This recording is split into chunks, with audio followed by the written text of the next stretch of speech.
Ladies and gentlemen, tonight it's really a big pleasure because I have Neha Dutta together with me. Hi Neha, how are you? I'm good, Greg. How are you? Very well. I am really thrilled to start the discussion, to kick off the discussion, because I know that you are high energy and you have a lot of information to share with us today. And we are going to discuss about employee experience. But before we start discussing and deep diving this important topic, we would like to learn a bit more about you. And therefore, you are today's top player, and we would like to learn more about you. Could you please introduce yourself? Sure. Thank you, Greg. Thank you for having me on the CX Goalkeeper. I'm very excited to be on this. A little bit about myself. I've been in the industry for more than 2 decades now. I would like to consider myself as a customer value champion. I think that will be my elevator pitch because I've been at various stages, front end, back end, and I've always believed in driving value to the customers through whatever roles I've done through innovation and technology. And I currently work with EXL, and I'm doing the role of a digital sales engineering. What it means is I take everything that EXL has to offer in our digital offering and take it to our clients and solve their problems and help them in their transformation roadmap. Mother of a 10-year-old, and I just heard something on LinkedIn which I just resonated is that nobody taught us a lot of things we learn in our roles, but nobody taught us how, as mothers we go from mommy to mama to bruh, right? So I think I'm in that stage when my daughter refers to me as bruh, and that's where I am. Oh, that's great, and I think these are also why we are working. That's for our families to create something with our families, and the best experiences that we can have, or at least for me, are with my family, and therefore super happy that you share that. And when you started speaking about your daughter, you started smiling, and therefore it's quite easy to ask the next question and expecting the answer. Perhaps which values drive you in life? So that's an interesting one. And honestly, they've not changed much over the last, decade or so. But some of the values which have, I think, rather amplified with me are the values of collaboration. So I completely believe in working with others. I think in the power of team, right? Because everybody brings something additional, something unique, and something valuable. And I think we just need to nurture that. We need to nourish that and work as a team and shine as a team. I think that collaboration is one of the very key values that I believe in. And second is, how to embrace change. I think we are in this time and age where before we can think about it, the way we are consuming knowledge, the way we are doing our, day-to-day things, everything is changing around us. And everything is changing in the work environment as well. I think how well can you embrace change and become a change agent and evangelist? I think it's really going to take you to places. And the third value, which is very, very, personal to me is passion.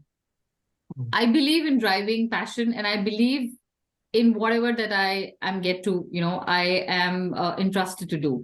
To give you a small story on that, I was once asked to build a team from scratch, which was completely 100% technical. And I consider myself a pseudo technical person, but I believed in it and I put my heart and soul into it passionately, and I was able to do a decent job at it.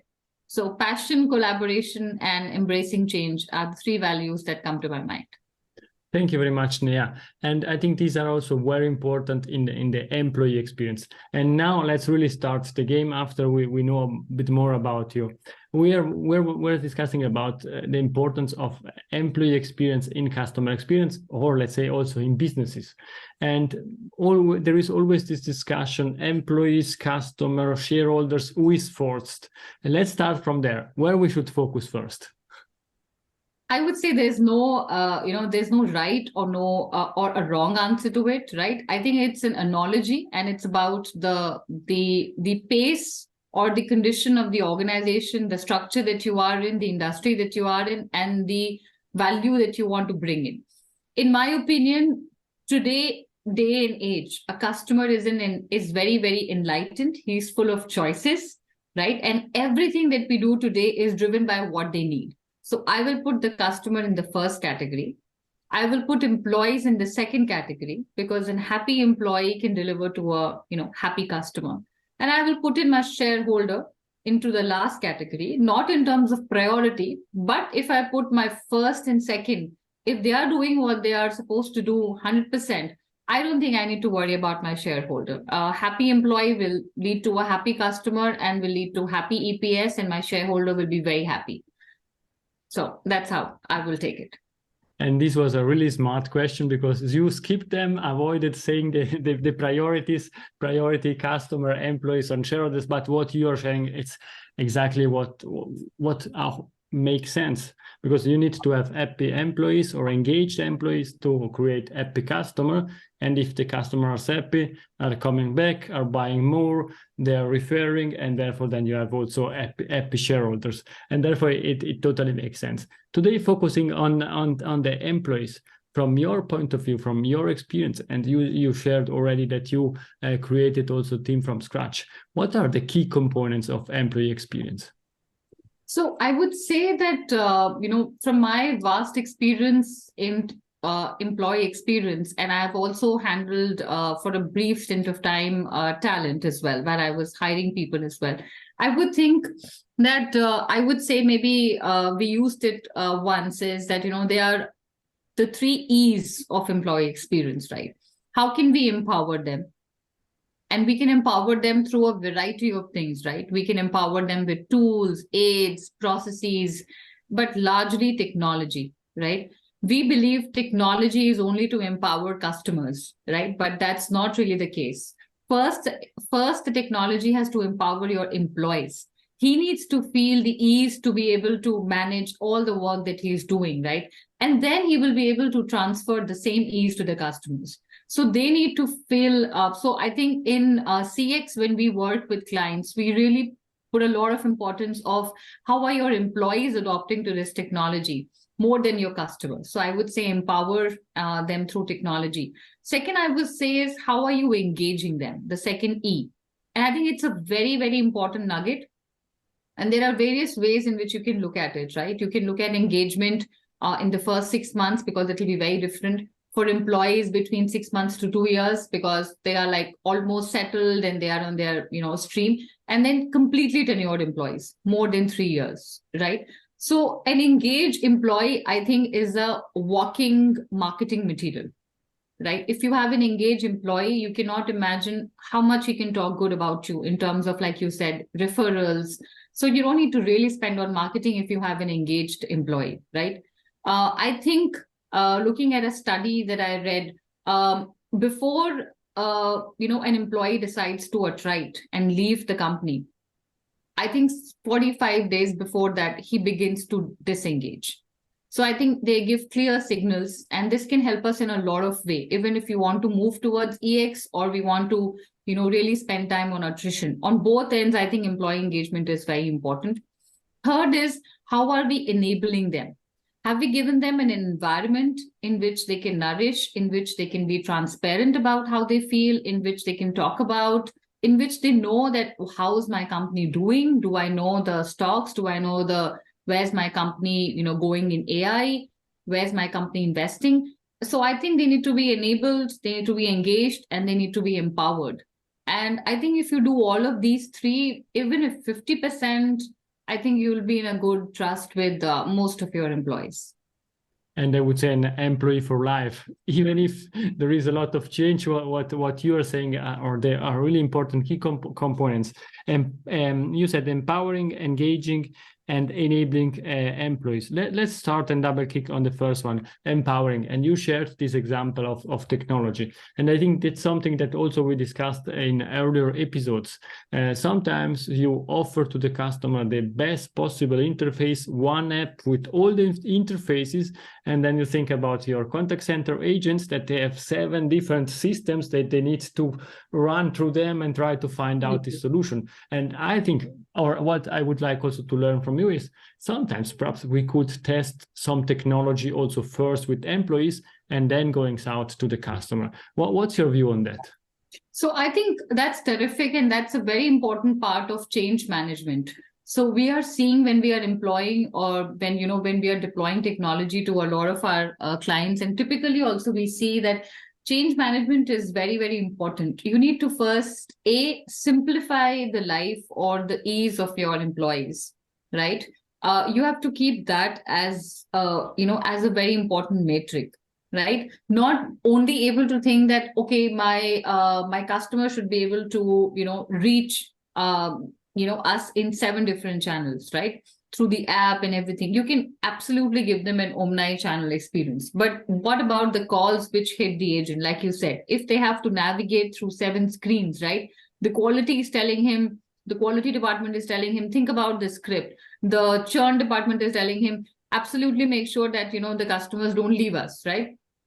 So I think we have to think internally. Like I said, customer, employees, and stakeholders. So you have to first think about how is this ecosystem going to be. And I think we should definitely take this time to simplify the user experience from the lens of an employee. I think a voice of the customer, if we take from an employee, I think they'll be able to give us valuable information of what do the customers want, why do they struggle, why don't they have the means to give them the right information. And I think we should definitely look at this. Even if we are deploying some technology for the customer, we should understand from the employee that does he have the ease to, adapt it? Does he have the buy-in to use it or not? Yes, I think that's extremely important. And also covering the second point that you shared about engagement, you spoke about in the first 6 months and after 3 years, a lot of experts are doing also example with honeymoons with the employees. In the first 6 months, everything is going well, but afterwards it comes some difficulties and so on. Perhaps do you have some examples, some best practices that you are sharing, or as a leader that you are leveraging in order to keep the customer engaged during these time frames? So I would say, for the sake of simplicity, we can divide it. The honeymooners or the early birds can be, less than 6 months. I think in less than 6 months, it's very, very important to maintain a bond of trust, right, with the direct line of people that they work with, right? And especially right now, it has become important because we are in a remote scenario, right? Maybe the person is sitting in Czechoslovakia working for somebody in Germany, right? He would not even go to office and meet his peers.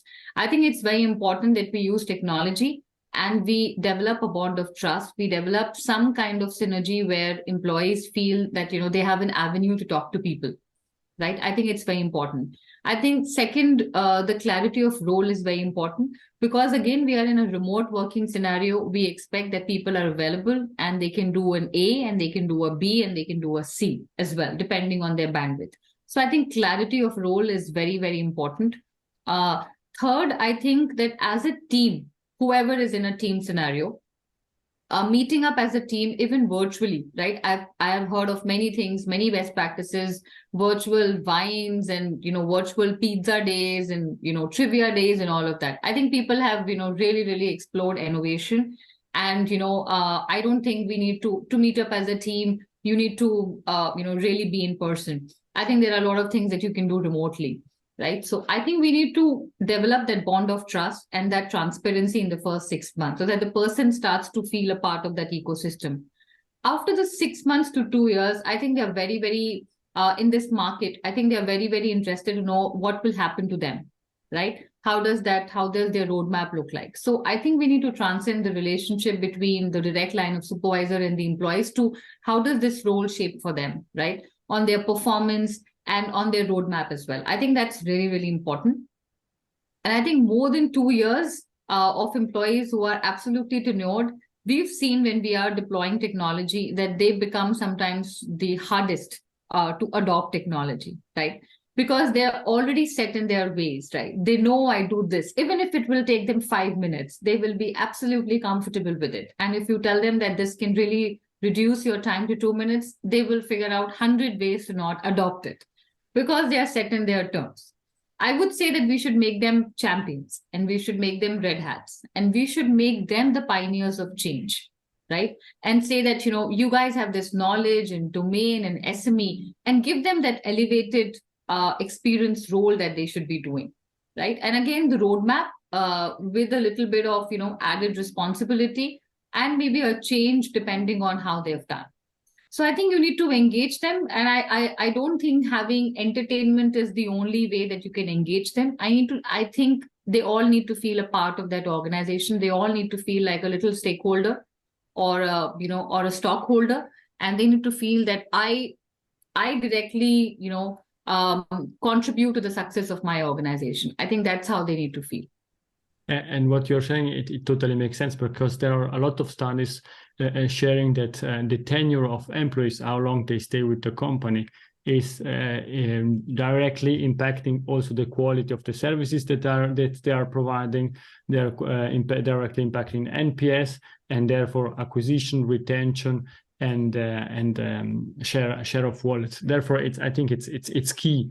And the last thing that you shared, it's enablement, enabling employees. Do you have also there some best practices that you would like to share? So I think we can enable them through technology, like we spoke about. We can enable them through the right kind of culture. I think it's a very, very loosely used term, so I will not bring it to death. But what I would like to say is, I think they need to be enabled that, depending on what loyalty they have with the organization, 6 months, 2 years, or whatever, right? They need to be enabled that, you are qualified to become a mentor now, right? You have the right kind of skills and everything. I think they need to be enabled to get upskilled, right? Which is very, very important in this time and age, right? So that people don't become, so that tomorrow your role does not get done by a bot and you don't know what to do. And you don't start hating the bot because it's killing your job and you don't adopt it at all. So I think upskilling is very important. They need to be, they need to be enabled by that. And they need to be enabled by the right kind of culture that we grow around them, of transparency, bringing up your voice, and then additional responsibilities or value adds that they can get to a system. A lot of places, and a quick idea to that is, a lot of ideation helps in all of these. So I think all the organizations, even if startup or enterprises, have an ideation engine, right? Where new ideas can keep stemming up and everything. I think enablement will also mean that, you give them this kind of hope that, whatever you are, even if you are in that ideation scheme, if you come up with something, it'll definitely, have an impact. So they just need to feel valued, I think. And that's how enabled they need to be. If I know that my organization has a 3-day work policy, 3-day coming to office, and I feel that something around it, there should be avenues and forums where people can actually voice their concerns and work around it, and not make every process as an exception. But they need to feel enabled that I can do it, not get bothered by it and start looking for the next role which allows only 2-day work policy. I think what you're saying, it's extremely interesting, because what a lot of people are facing, and we are always reading about, it's also this new generation. And I'm not speaking about the 10 years old as your daughter, but I speak also about new generation working in the working environment, and they have different needs. And I think you touch one extremely important topic in the employee experience. It's also about culture. And perhaps what's your view? How can we integrate all these different generations in one culture in the company? I don't think we can, and I don't think we need to. What we need to do is, every organization has some values, right, that they go by, and they come from the top. I think we just need to have enough respect for those values, but give people flexibility. And give people, agility in terms of, if you want anything else, or if you're looking for anything else, or if you believe in doing something in a different way, we are open to hear it, right? So we work in I can talk for myself, we work in a totally diverse environment, and with people across the globe, with people across the age, right? I think as long as we believe in the value of respect, respecting people's opinions, cultures, and celebrating each other's festivals as much as we celebrate Eid, we celebrate Hanukkah. I think if we do that, then people get the idea that, I have done this in a different place and it worked. Can we try it or not? Right? I think, and I have seen this work brilliantly with, people who are, millennials and Gen Zs, and people who have been working for more than 20 years. One comes with experience and one comes with a lot of thought process, right? One is tried and tested, and one is I'm just ready to try, right? So I think you need to find a right balance, but give both of them an equal voice so that you don't shut one down and you don't give the newer employees an idea that we only want to go with something that's already worked and tested, right? And see, this is what we are trying to do for our clients and for our businesses as well, right? We are wanting to do newer things with them. So I think we need to be open about it. And I think if we respect and if we leave the ideation, bulb on, I think we should be good. We don't need to color them same with the same culture flavor. I think what you're saying, it can be also related to customer experience and employee experience. Absolutely. At the end, every customer is different. They want to be treated as human beings, and it's the same for employees. There are some rules, some boundaries, but everybody is different, is acting differently. And also myself, or I think also you, in the different phases of life, I have different needs. I have, for me, something different important, but I still live my value. And that's what you shared also at the beginning.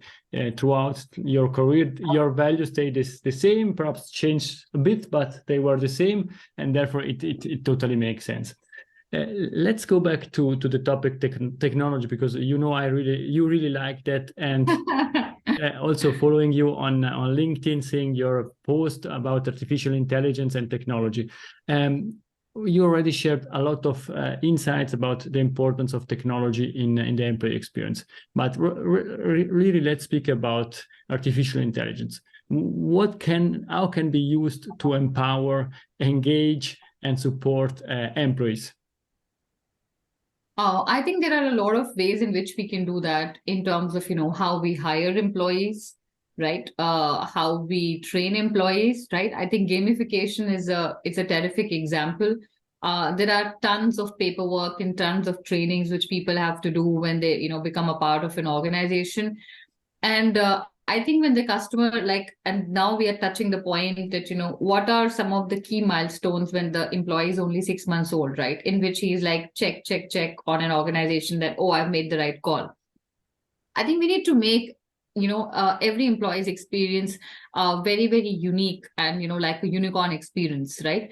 So there is AI plus what you can do from a human touch as well, right? How do we make it special and all of that? But I think in terms of AI, we can use hyper personalization to know a little bit about the employee, right? And then, do some things on his first day. We can ensure there is enough gamification during his onboarding or his training so that, those somewhat boring or mundane tasks are not so much on his head.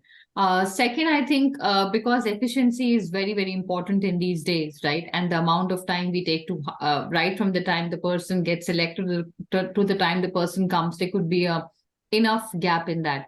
I think in terms of efficiency, we can take the help of technology and AI and ensure that, right alerts are going to the employee. He knows exactly what he needs to do. He knows who's his mentor, or there are enough chatbots, even if we don't have enough HR people, to ensure that, there is somebody who will be able to, look at all your needs and everything on your day 1, day 2 queries and all of that. I think AI can do a lot of stuff, and AI does a lot of stuff in that.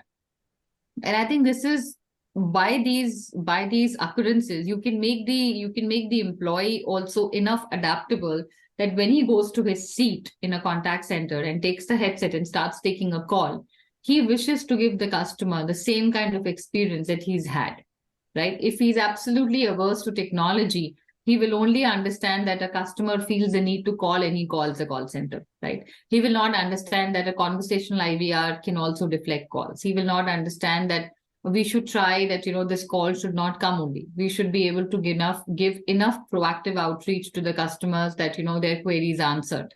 Right. So I think if we give them enough ease, they will start thinking like that, and they will also keep the user at the center. Thank you very much. I think that totally makes sense. And now that we discussed about technology and artificial intelligence, let's think in the future. In 10 years from now, you are back on the CX Goalkeeper podcast, perhaps in a virtual reality or something like that. And we are discussing about customer experience or employee experience. What are we discussing about? I think we will be discussing that, you know, how does the hybrid of the tech and the human look like? Right. I think by the time there will be years when tech will overshadow, there will be years when people will talk about the human quotient, right? I think we will still be in that debate, but we would have had far more use cases where we know how does metaverse work, how does chat GPT work, right? But there are things that a customer will still want to feel, what actually talking to a person. So I think we will be talking on how technology has really taken care of the non-value adds, but how can we make our our agent or our people-led interactions very, very unique. I think we would be talking about that because the scales would have completely changed. I am looking forward to the discussion with you in 10 years, and I'm looking forward to leverage this technology to make every task that is not value added for me so that I can free up my time. Because if you're speaking about experiences, it's also about time and how much time we have or we still have for something. I'm sorry we are coming to the end of this game, but in the extra time, I still have 3 questions for you. The first one is there a book that you would like to suggest to the audience that helped you during your career or during your personal life? I would say a book that has really helped me shape both my personal and professional life will be The Power of Now. It's by a very spiritual leader called Eckhart Tolle. It's The Power of Now. It makes you believe in the present moment, right? And whatever you are doing and whatever is happening to you, you can take a lot of connotations out of it. I will give maybe 2 that have struck to me. In the personal sense, I think we need to value the present, not think about past regrets, not think about the future so much, but think about what does this moment hold for us. And second, I think professionally, we all believe that, multitasking helps us and everything. But I think there are various theories, tagged to it that I feel that if you give your energy and if you give all your passion to that one thing that you are doing, I think you'll do a great job at it. And, the power of now makes you believe in what you're doing right now, right then. And it's very, very simple. You just need to see and feel what's happening with you right now and believe and be in the moment. And I think you'll, reap great results. So that's my book suggestion. Perfect. Thank you very much. And what's the best way to contact you? So I can be contacted through LinkedIn and through Twitter. I will leave my handles on this and we can DM. I am forever in search of a mentor or a mentee. So if I can be of any help to people, I'm a big believer of women in technology, women in CX. So anybody who wants to, get in touch and talk about anything, I'm more than happy to. Thank you very much. And as you shared the power of now, therefore, please, dear audience, now follow Neha and get in touch with her because it totally makes sense. You see her, you feel and see the passion that she's spreading and all the knowledge that she has. But before we leave and we conclude this game, I still have one question. Is Neha's golden nugget? It's something that we discussed or something new that you would leave to the audience? I would say that stay ahead of the game. Right? Always know what is happening right now, but keep your eyes on what's about to follow. I think it'll help you embrace change. It'll help you upskill. I know I said believe in now, but I think that's really in the moment. But I think you need to always keep your eyes on what's there to follow. So I think if you're ahead of the game, it'll compel you to try new things and it'll compel you to change yourself. And I think that's really important. And I think that's what I would leave. Neha, thank you very much for your time. Please stay with me, and to the audience, I hope that you enjoyed this discussion as much as I did. If you have any question, feel free to contact Neha or to contact me. It was a great pleasure. Thank you very much. Bye-bye. Thank you. Bye. If you enjoyed this episode, please share the word of mouth. Subscribe it, share it. Until the next episode, please don't forget, we are not in a B2B or B2C business, we are in a human-to-human environment. Thank you.